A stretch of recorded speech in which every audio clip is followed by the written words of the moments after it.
Hello, welcome to Scratch 3D Printing. In this video, I'm going to show you how to swap the nozzle on the Bambu Lab P2S 3D printer. Let's scratch to this topic. I recently bought the micro Swiss hot end for the P2S, so this is what I'm going to be using to swap the nozzle onto the 3D printer. If you want to see the full video of this nozzle compared to the original hot end of the P2S, subscribe to the channel because that video is going to come after this video. I'm going to be spending some time comparing these two nozzle and see which one performs better, but that'll be for a different video. In this video, I'm going to show you how to swap the nozzle. Here we are at the P2S, so I'm going to show you how to change the nozzle on the P2S. First of all, if you haven't yet, go ahead and retract the filament from your nozzle and extruder.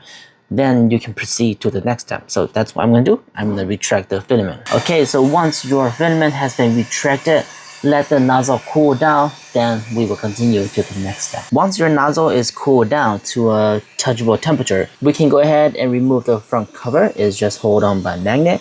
There's a wire attached to it, so be careful.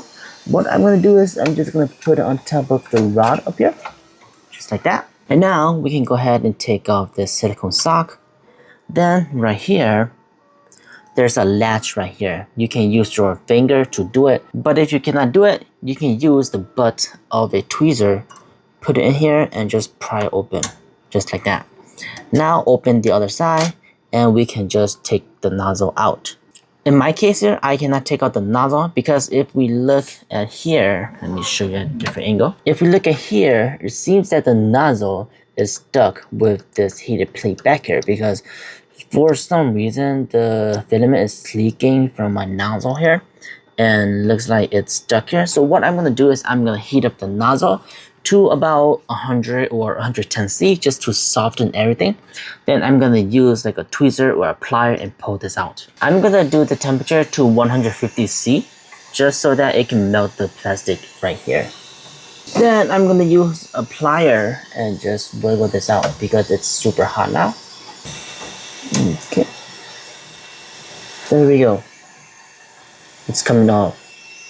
And if you look at back there, there's all types of stuff back there. Okay, once we have this, go ahead and cool down the hot end. It has completely cooled down. So just really quick here. If we take a look at right here, you can see that right here is where the print head heats up the nozzle.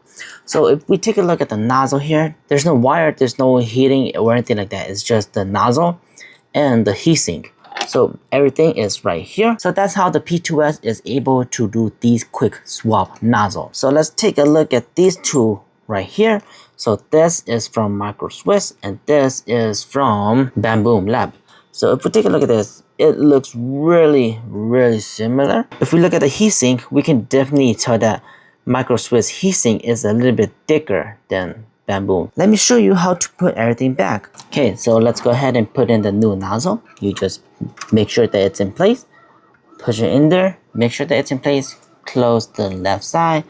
And then just close the right side. Just like that. Making sure that it's locked in like this.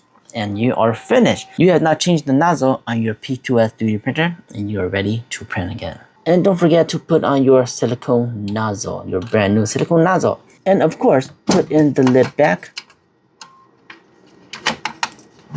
And now we are ready to print. One last thing I recommend you do is go to the setting, click nozzle extruder, and then click the pencil right here, high flow harden, and just change this to whatever nozzle you have. So in my case, it will be the high flow, it will be hardened, and then it will be 0.4 millimeter nozzle. Then you just click confirm, and you are finished. You are now ready to print. As you saw there, it is very simple to swap the nozzle on the P2S. If the nozzle is stuck because of residue filament that has been melting over time, you just need to heat up the nozzle and then you can take it off with the plier. But be careful, it is quite hot if you do heat it up. Once you have the old hardened up, you can just put in the new one, clip it back together, and then just put everything back and you are ready to print. I believe if I do this, it may be less than 15 seconds or 20 seconds, but who knows, right? Quick swap nozzle, it is the way to go these days. Everything just quick and easy. You just slap in a new hot end and there you go. If you enjoyed this video, leave a like, and like I said, if you don't want to miss the comparison between this nozzle and the original nozzle from the P2S, subscribe to the channel because you don't want to miss that video. Let me know in the comments down below, do you like quick swap nozzle or do you prefer the old style that you have to unscrew, unplug all the wires, and then plug everything back in? If you haven't yet become a member of the YouTube channel, it helps me tremendously, and as always, keep on 3D printing.